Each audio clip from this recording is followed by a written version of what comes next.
नमस्कार, मी श्वेता भालेकर. साम संजीवनी या कार्यक्रमामध्ये सर्वांचं मनापासून स्वागत. कोविडमुळे गेल्या 1.5 वर्षामध्ये सगळंच बदललेलं आहे. कोरोना विषाणूने सुद्धा सतत नवे प्रकार समोर येत आहेत आणि त्यामुळे आरोग्य क्षेत्र हे सदैव सतर्क झालेलं आहे. कोविडवर मात करण्यासाठी उपचार पद्धतीमध्ये सुद्धा बदल झालेले आहेत आणि याविषयी आज आपण जाणून घेऊयात. औरंगाबादच्या सिग्मा ग्रुप ऑफ हॉस्पिटलचे चेअरमॅन डॉक्टर उन्मेष टाकळकर यांच्याकडून. डॉक्टर उन्मेष, साम संजीवनीमध्ये आपलं मनापासून स्वागत. नमस्कार. चर्चेला सुरुवात करण्यापूर्वी डॉक्टर उन्मेष टाकळकर यांच्याविषयी थोडक्यात आपण माहिती जाणून घेऊयात. Doctor Unmesh sigma group of हॉस्पिटलचे चेअरमॅन आहेत. गेले 28 वर्ष ते औरंगाबादमध्ये रुग्णांना सेवा देत आहेत. जगातल्या सर्वोत्तम वैद्यकीय सुविधा मराठवाड्यातल्या रुग्णांना सर्वप्रथम मिळाव्यात यासाठी डॉक्टर उन्मेष नेहमीच प्रयत्नशील राहिले आहेत. सर्व प्रकारच्या वैद्यकीय सुविधा एकाच ठिकाणी देणारे डॉक्टर उन्मेष आणि युनायटेड सिग्मा रुग्णालयाचं हे वैशिष्ट्य आहे. गेले वर्षभर कोविडची परिस्थिती असताना सुद्धा रुग्णसेवा प्रथम या तत्वानुसार डॉक्टर उन्मेष टाकळकर यांनी चोख सेवा दिलेली आहे. तर आपण चर्चेला सुरुवात करूया आणि आजचा विषय आहे कोविड नंतर बदललेली उपचार पद्धती. डॉक्टर उन्मेष टाकळकर, पुन्हा एकदा आपल्या कार्यक्रमामध्ये स्वागत आहे. डॉक्टर, पहिला प्रश्न असा आहे की आपण पाहतोय की कोविड आलेला आहे आणि त्यामुळे पूर्ण आरोग्य यंत्रणेला तारेवरची कसरत करावी लागली. आपला अनुभव कसा होता? निश्चितच हा जो कोविडची जी महामारी आहे ही महामारी कोणालाच एक्सपेक्टेड नव्हती आणि ज्यावेळेस ती आली त्यावेळेस सर्वच आरोग्य यंत्रणा एकदम आपल्या आरोग्य यंत्रणेवर हा मोठा म्हणजे इम्पॅक्ट होता आणि हा इम्पॅक्ट आपण सगळ्यांनी व्यवस्थित सहन केलेला आहे. आणि आरोग्य विषयाबद्दल सांगायचं झालं तर हॉस्पिटलमध्ये काम करत असताना गेल्या 1-1.5 वर्षामध्ये एकतर कोविडची भीती पेशंटना खूप आहे आणि सर्वप्रथम विदेशामध्ये म्हणा किंवा बाहेरच्या न्यूजमधून ऐकून याचा डेथ रेट खूप जास्त असल्याने पेशंटच्या मनामध्ये खूप भीती होती आणि सायकोलॉजिकल ताणतणाव खूप असल्यामुळे पेशंटची जी रिॲक्शन आहे की ॲडमिट होणे, नंतर आयसोलेशन करणे, पूर्वी जे स्ट्रिक्ट नॉर्म होते नंतर त्यांच्या आयसोलेशनमुळे ॲक्सेप्टन्स हा इनिशियल 6 महिन्यामध्ये कोणालाच नव्हता. त्याच्यामुळे कोणालाच कोविड व्हावं असं वाटत नव्हतं, पण तरीसुद्धा खूप पेशंट येत होते. अशा परिस्थितीमध्ये आम्ही आमच्या ज्या सिग्मा ग्रुप ऑफ हॉस्पिटल आहे त्याच्या ज्या बिल्डिंग्स आहेत त्या 2 बिल्डिंग वेगवेगळ्या आहेत. तर आम्ही एक बिल्डिंग पूर्ण कोविडसाठी आयसोलेट केली सर्वप्रथम आणि आम्ही हा प्रयत्न ठेवला की कोविड जरी असेल तरी नॉन कोविडचे रुग्ण सुद्धा त्यावेळेस येत होते आणि नॉन कोविडचे जे आजार आहेत, बायपास म्हणा किंवा इमर्जन्सी म्हणा, डायलिसिस म्हणा, कॅन्सर म्हणा, या रुग्णांना सुद्धा सेवा द्यायची आणि कोविडच्या रुग्णांना सुद्धा सेवा द्यायची. अशा दोन्ही माध्यमातून आम्ही काम आमचं चालू ठेवलं आणि याच्यामध्ये नक्कीच आमची बरीच तारेवरची कसरत होती कारण दोन्हीकडची टीम वेगळी होती आणि दोन्हीकडचे डॉक्टर्स वेगळे होते आणि डॉक्टर्समध्ये पॅरामेडिकल स्टाफ आहे, नर्सिंग स्टाफ आहे. तो नर्सिंग स्टाफ आयसोलेट तिथेच करणे, नंतर इकडला तिकडे स्टाफ होऊ न देणे आणि अशा याच्यामध्ये जवळपास आता 1 ते 1.5 वर्ष झालेलं आहे. आणि बेसिकली जी काउन्सिलिंग आहे, पेशंटची जी काउन्सिलिंग फार व्यवस्थित कोविडमध्ये करायला लागते कारण रुग्णाला आपण तिथे थांबू देत नाही नातेवाईकांना. त्याच्यामुळे प्रत्येकाला व्हिडिओ काउन्सिलिंग करणे, प्रत्येकाला डेली समजावून सांगणे आणि प्रत्येकाला त्यांचे फायनान्शियल आस्पेक्ट म्हणा किंवा मेडिसिन्स म्हणा किंवा काय कुठल्या पद्धतीतून आपण जात आहोत, पेशंटची पोझिशन काय आहे, हे सगळं समजावण्याकरता आमच्याकडे 3-4 डॉक्टरांची टीम होती. त्याच्यामध्ये इंटेन्सिव्हिस्ट आहेत, नंतर पॅरामेडिकल स्टाफ आहेत, ड्युटी डॉक्टर्स आहेत. या सर्वांनाच सोबत घेऊन काम करणं आणि प्रत्येकालाच ही भीती होती की आपल्याला तर कोविड होत नाही आहे ना इनिशियल डेजमध्ये. त्यावेळेस व्हॅक्सिनही नव्हतं. आता जवळपास आमचा सर्व स्टाफ व्हॅक्सिनेटेड आहे आणि बऱ्याचशा लोकांना कोविड होऊन गेलेला आहे, त्याच्या आतापर्यंत ही भीती गेलेली आहे. पण आता थोडंसं ते मॅनेजमेंट करणं सोपं आहे, पण पूर्वीच्या 6-8-9 महिन्यामध्ये ते फारच कठीण गेलं. पण त्यामध्ये सुद्धा दोन्ही वेगवेगळ्या ठिकाणी कोविड नॉन कोविड चालवून आम्ही रुग्णांना चांगल्यातल्या चांगल्या सवलती देण्याचा प्रयत्न केला. आपण पाहिलं की सिग्मा हॉस्पिटलनं कोविड काळामध्ये उल्लेखनीय काम केलेलं आहे. तर त्यावेळची नेमकी भूमिका कशी होती आणि कुठल्या कुठल्या उपचार पद्धतींना आपण प्राधान्य दिलं?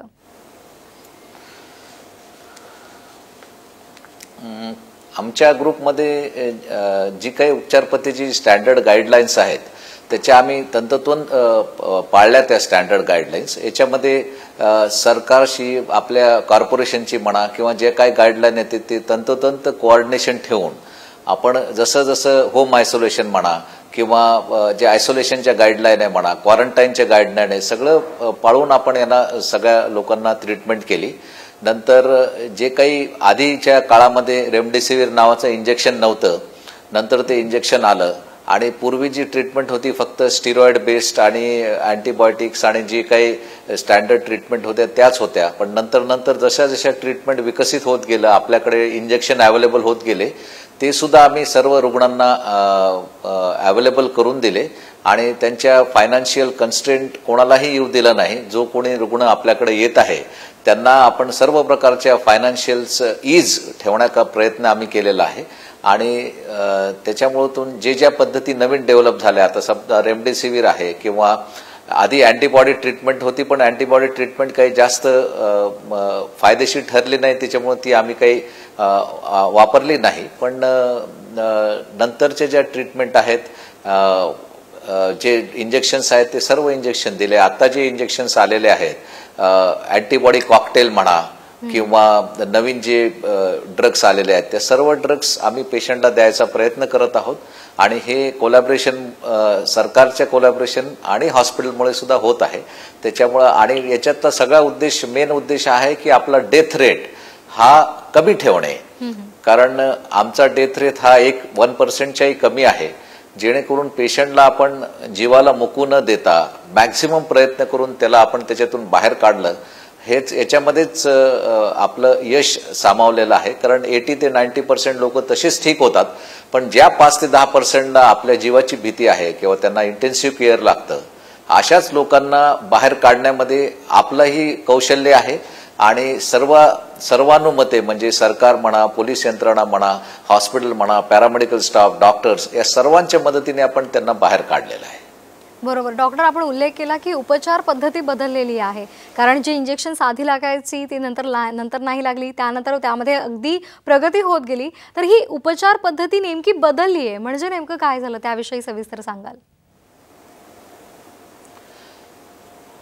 जसं जसं करोनाचं जशी उपचार पद्धती आहे, जसं पहिलं आधी अँटीव्हायरल्स आले, नंतर मग अँटीबॉडीज आल्या, नंतर अँटीबॉडी टेस्टिंग आलं, नंतर जे ट्रीटमेंट करण्याच्या ज्या पद्धती आहेत, म्हणजे आधी स्टिरॉइड किती द्यायचं तेच आपलं नंतर म्हणजे ठरलं, किंवा नंतरचे जे डोसेज पद्धती आहेत, या सगळ्या पद्धतीमध्ये जसा जसा वेळ गेला तसं तसं यामध्ये संशोधन होत गेलं. आणि मग आधीच्या ज्या टॅबलेट होत्या किंवा या होत्या त्याच्यावर कमी भर देऊन मग अँटीव्हायरल्स आले. आता जे अँटीबॉडी कॉकटेल आहे ते सुद्धा आपल्याकडे अवेलेबल आहे, जे आता अमेरिकेत अवेलेबल आहे. त्याच्यामुळे आजच्या घडीला आपल्या देशामध्ये असं कुठलंही ड्रग नाही ते जे कुठलं इथे करोनासाठी अवेलेबल नाही. दुसरं महत्वाचं म्हणजे व्हॅक्सिनेशनचा ड्राईव्ह जो एकदम छान चालू झालेला आहे, त्याने सुद्धा इम्युनिटी पेशंटला आलेली आहे आणि आता करोनाचा प्रादुर्भाव हळूहळू कमी होत आहे. त्याच्यामुळे ही बदललेली जी उपचार पद्धती आहे आणि ही जी स्टँडर्ड गाईडलाईन ही खेड्याखेड्यापर्यंत पोहोचली. लोकांचे जे खेड्यामधले जे डॉक्टर होते त्यांना सुद्धा माहिती होतं की आपल्याला काय करायचं आहे. आणि ज्या लोकांनी ज्यांना त्यांचे लिमिटेशन्स आहेत किंवा व्हेंटिलेटरचे लिमिटेशन्स आहेत, जागेची अडचण आहे, अशा सर्व लोकांनी हे कॉर्पोरेटमध्ये हॉस्पिटलला हे पेशंट रेफर केले आणि त्याच्यामधून आम्ही त्यातून मॅक्झिमम पेशंटला बेनिफिट द्यायचा प्रयत्न केला. आणि बदललेली उपचार पद्धती वेळोवेळी अडॉप्ट करून टास्क फोर्स जो आहे, औरंगाबादचा टास्क फोर्स असो, मुंबईचा टास्क फोर्स असो, त्याच्यामध्ये सर्वांना जे IL-6 इनिबिटर्स आहेत, टोसिलिक्झुमॅब आहे किंवा अजून बेवसुजुमॅब आहे, इन्फ्लक्सिमॅब आहे, जसे जसे संशोधन येत गेले तसं तसं आम्ही त्याच्यावर वापर करून ज्या इंडिकेटेड पेशंट आहेत त्या रुग्णांना देऊन आम्ही तो रुग्ण बाहेर काढण्याचा प्रयत्न केला आणि मॅक्झिमम रुग्णांना आपण बाहेर पण काढलं. बरोबर. आधुनिक उपचार पद्धतीसाठी औरंगाबादमधलं सिग्मा हॉस्पिटल ओळखलं जातं, त्याची मोठी ख्याती आहे. आणि यामध्ये तुम्ही आता रोबोटिक सर्जरी सुद्धा नव्यानं सुरू केलेली आहे, तर या रोबोटिक सर्जरी विषयी सांगाल? रोबोटिक सर्जरी ही काही नसून हे यंत्रमानव असतो, एक रोबोट असतो. तो ऍक्च्युअली त्याच्या डोक्याने सर्जरी करत नाही. सगळं मेंदू, ब्रेन आणि टेक्निकल नोव हे डॉक्टरांचंच असतो. फक्त फक्त याच्यामध्ये असं आहे की रोबोटिक शस्त्रक्रियामध्ये रोबोटचं जे अविरत न थकणं हा कार्यक्रम आहे. जसं आपण लॅप्रोस्कोपी करतो तसंच रोबोटिक सर्जरी आहे. याच्यामध्ये रोबोट सर्जरी करण्याचे बरेचसे ॲडव्हान्टेज आहेत. त्याच्यामध्ये एक तर फील्ड ऑफ विजन, हे 3D विजन मिळतं त्याच्यामध्ये. नंतरचं इन्स्ट्रुमेंटचं जे रोटेशन आहे, एखादी कात्री जर अशी पकडायची जर असेल तर ती पूर्ण अशी 360 डिग्रीमध्ये ती कात्री त्या रोबोट फिरू शकतो, जेणेकरून आपल्याला डिसेक्शन किंवा एखाद्याचा आजार पूर्ण काढणे याच्यामध्ये खूप प्राधान्य मिळतं. आणि जे डिफिकल्ट शस्त्रक्रिया आहेत, जसं की कमी जागेमध्ये जास्त काम करायचं आहे, समजा रॅडिकल प्रॉस्टेटेक्टॉमी आहे, इसोफेगस सर्जरी आहे, नंतर युट्रसच्या सर्जरी आहेत, लिम्फ नोड डिसेक्शन आहे, तर या सर्जरीला डेफिनेटली रोबोटिक सर्जरीचा ॲडव्हान्टेज आहे. आणि अजून एक महत्वाची गोष्ट अशी आहे की याने असिस्टंट हे कमी होतात. म्हणजे 3 रोबोट जर काम करणार असतील तर तिन्ही रोबोटचा कंट्रोल हा माझ्या हातामध्ये आहे आणि it is a hand driven robot. आणि त्याच्यामध्ये जे काही इन्स्ट्रक्शन मी हाताने देईल ते सर्व इन्स्ट्रक्शन तो रोबोट फॉलो करतो आणि त्याप्रमाणे ऑपरेशन डॉक्टरच करतो, पण रोबोटच्या साहाय्याने करत असल्यामुळे त्याचं प्रिसिजन फार चांगलं येतं. अच्छा डॉक्टर, आपण पाहिलं की कोविड काळ जसा सुरू झाला त्यावेळेला रुग्णसुद्धा घाबरलेले होते आणि रुग्णांचे नातेवाईक यांच्यामध्ये सुद्धा घबराट होती. आता साधारण त्याला गेलं 1.5 वर्ष गेलेलं आहे, कुठेतरी थोडीशी भीती कमी झालेली आहे. मात्र कोरोनाचे उपप्रकार नव्यानं समोर येत आहेत. म्हणजे आता डेल्टा प्लस हा विषाणूचा नवा प्रकार आपल्याला समोर आलेला आहे. तर ही रुग्णांच्या मनातली आणि नातेवाईकांच्या मनातली भीती दूर करण्यासाठी जरा मार्गदर्शन कराल?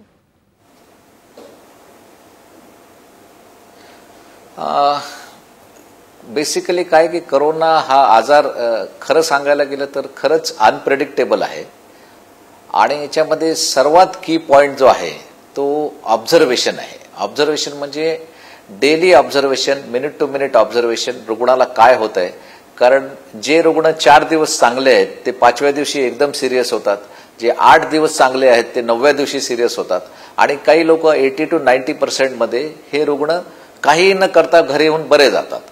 तर आपल्याला ज्या वर्तमानपत्रातून बातम्या येतात किंवा न्यूजमधून जे दाखवलं जातं त्याच्यामध्ये हे सर्व 80% रुग्णामध्ये किंवा 85% रुग्णामध्ये ठीक आहे.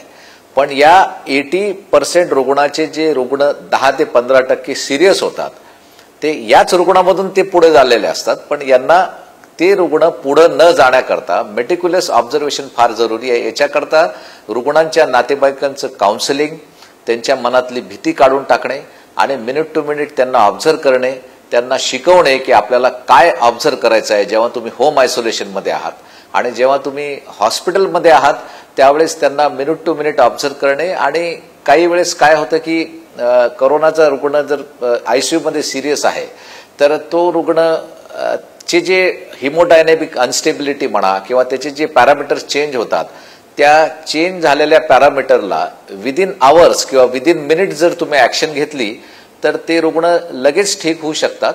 आणि त्याला जर थोडासा उशीर जर झाला तर ते रुग्ण सिरियसही होऊ शकतो. तर ही जी ऍक्शन आहे किंवा ऑब्झर्वेशन आहे हे फारच महत्वाचं आहे.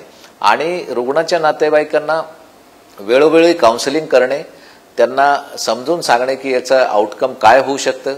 आणि याच्यामध्ये काही लोक जे रुग्ण कोविड नंतरचे जे आजार आहेत त्याला सुद्धा काउन्सिलिंग फार जरुरी आहे. कोविडने बरा जरी झाला तरी 3 ते 4 महिने आपल्याला काउन्सिलिंग ची गरज आहे. कारण 3 ते 4 महिन्यापर्यंत साईड इफेक्ट्स आहेत.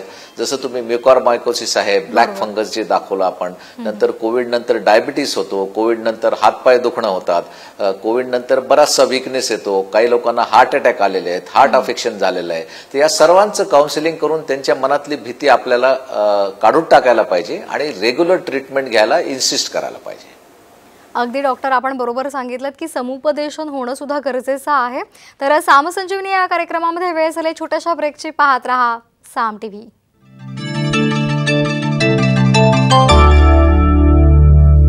ब्रेक नंतर सामसंजीवनी या कार्यक्रमामध्ये सर्वांचं पुन्हा एकदा स्वागत. आज आपण चर्चा करत आहोत. डॉक्टर उन्मेष टाकळकर आपल्यासोबत आहेत आणि आपल्याला माहिती देत आहेत कोविड नंतर बदललेली उपचार पद्धती या संदर्भात. डॉक्टर, पुन्हा एकदा असं आपण ऐकतोय की कोरोना नंतर आता 3री लाट कोरोनाची येणार आहे, तर याविषयी काय सांगाल?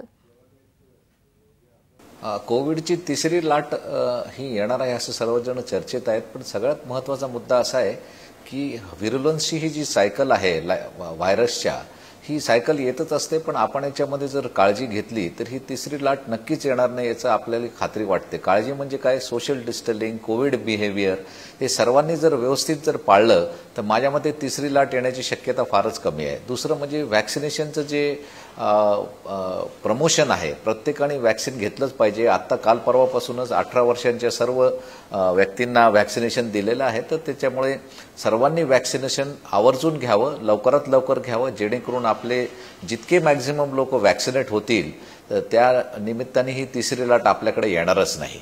आणि व्हॅक्सिन घेतलेल्या लोकांना 100% चांगलं प्रोटेक्शन आहे. 85%, 90% प्रोटेक्शन जरी असलं तरी याचा फायदा असा आहे की व्हॅक्सिन घेतलेल्या लोकांना आजार झाला तर तो फार सौम्य स्वरूपाचा असतो आणि लवकरच माणूस त्याच्यातून बाहेर पडतो. डॉक्टर, आपण मगाशी सांगितलं की नव्यानं आपण सिग्मा हॉस्पिटलमध्ये रोबोटिक सर्जरी सुरुवात केलेली आहे, तर या रोबोटिक सर्जरीच्या माध्यमातून नेमक्या कोणत्या कोणत्या सर्जरी आपण करता हॉस्पिटलमध्ये, त्याविषयी सांगाल? नव्याने जी रोबोटिक सर्जरी आपल्याकडे सुरू झालेली आहे याच्यामध्ये जे गुंतागुंतीच्या शस्त्रक्रिया आहेत, थोडक्यामध्ये इसोफेगसची शस्त्रक्रिया, कॅन्सर इसोफेगसची शस्त्रक्रिया, जिथे जागा कमी पण डिसेक्शन जास्त, अशा ज्या शस्त्रक्रिया आहेत त्याच्यामध्ये रोबोटिक सर्जरीचा खूप फायदा होतो. एक तर इसोफेगस झालं, नंतर प्रॉस्टेट सर्जरी झालं, कॅन्सर प्रॉस्टेटचं झालं, नंतर युट्रसची जी कॅन्सर सर्जरी आहे ते झालं, कोलॉनिक सर्जरी झालं ते झालं, आणि काही रोबोटिक सर्जरी जिथे जिथे आपण लॅप्रोस्कोपी यूज करतो तिथे रोबोटिक सर्जरीचा नक्कीच फायदा होतो आणि ते प्रिसिजन चांगलं येऊन सुद्धा त्याला चांगले रिझल्ट येतात. आता रिसेंटली रोबोटिक सर्जरी ही नाक कान घशामध्ये सुद्धा आलेली आहे आणि आपल्याला माहितीच असेल की रोबोटिकनी स्पाइन सर्जरी आहे किंवा गुडघ्याची शस्त्रक्रिया याच्या साहाय्याने बऱ्याचशा मॅपिंग आणि शस्त्रक्रिया चांगल्या प्रकारे करण्यात येतात. पण सिग्मा हॉस्पिटलच्या माध्यमातून त्या आर्थिक बाजूने सुद्धा मदत करत आहात रुग्णांना, त्याविषयीची सुद्धा माहिती द्याल? सिग्मा हेल्थ फाउंडेशन आमची ही संस्था गेल्या 5 ते 7 वर्षापासून हेल्थ सेक्टरमध्ये काम करत आहे. सिग्मा हेल्थ फाउंडेशननी वेळोवेळी रुग्णांना आर्थिक मदत केलेली आहे, एज्युकेशन सेक्टरमध्ये मदत केलेली आहे. सिग्मा हेल्थ फाउंडेशनकडून आपण बऱ्याच रुग्णांना बिलामध्ये सुद्धा मदत करतो आणि कोविडच्या काळामध्ये सिग्मा हेल्थ फाउंडेशनकडून सर्वात महत्त्वाचं जे काम झालेलं आहे ते म्हणजे होम आयसोलेशनचे आमचे जे रुग्ण आहेत, गेल्या 1 वर्षामध्ये होम आयसोलेशनचे रुग्ण जवळपास 1000 ते 1500च्या वर आहेत. या सर्व रुग्णांना आम्ही सिग्मा हेल्थ फाउंडेशनतर्फे फ्री होम आयसोलेशन दिलेलं आहे. त्याची कुठलीही चार्ज आम्ही घेतलेला नाहीये. जेव्हा ओपीडीवर जे पेशंट येतात किंवा जे परत दाखवायला जे पेशंट येतात त्या लोकांना आम्ही कुठलाही चार्ज केला नाही. त्याच्यामुळे कोविडची ओपीडी जवळपास 1.5 वर्षापासून आम्ही फ्री केलेली आहे आणि होम आयसोलेशन सिग्मा हेल्थ फाउंडेशनच्या माध्यमातून सुद्धा आम्ही फ्री केलेलं आहे. आणि या सिग्माच्या बाकीच्या लोकांना जिथे आर्थिक दृष्ट्या लोक ज्यांच्याकडे पैसा कमी आहे किंवा ज्या सेवाभावी संस्था ज्या येत आहेत त्या अशा संस्थांना आम्ही मदत केलेली आहे, जेणेकरून त्या संस्था त्या लोकांना अन्नधान्य म्हणा किंवा पॅकेट्स म्हणा हे सर्व जे वेळोवेळी जेव्हा लागेल तेव्हा सिग्मा हेल्थ फाउंडेशननी हे काम केलेलं आहे. आणि नंतर जे आर्थिकदृष्ट्या दुर्बल लोक आहेत, ज्यांना किडनी ट्रान्सप्लांट आहे, लिव्हर ट्रान्सप्लांट आहे, हार्ट ट्रान्सप्लांट आहे, या लोकांना कशी मदत करता येईल किंवा या लोकांना मदतीची उभारणी कशी करता येईल याला नेहमीच सिग्मा हेल्थ फाउंडेशन काम करत असतं आणि यापुढेही करत राहील. तर डॉक्टर, आज आपण या कार्यक्रमामध्ये सामसंजीवनी या कार्यक्रमामध्ये कोविड नंतर बदललेली उपचार पद्धती याविषयी सविस्तर मार्गदर्शन केलं, त्याबद्दल मी आपले धन्यवाद मानते. धन्यवाद. तर आपण पाहिलं सामसंजीवनी या कार्यक्रमामध्ये आपण कोविड नंतर बदललेली उपचार पद्धती याविषयी डॉक्टर उन्मेष टाकळकर यांनी आपल्याला मार्गदर्शन केलं. कार्यक्रमात वेळ झाला इथेच थांबण्याची. पाहत रहा साम टीव्ही.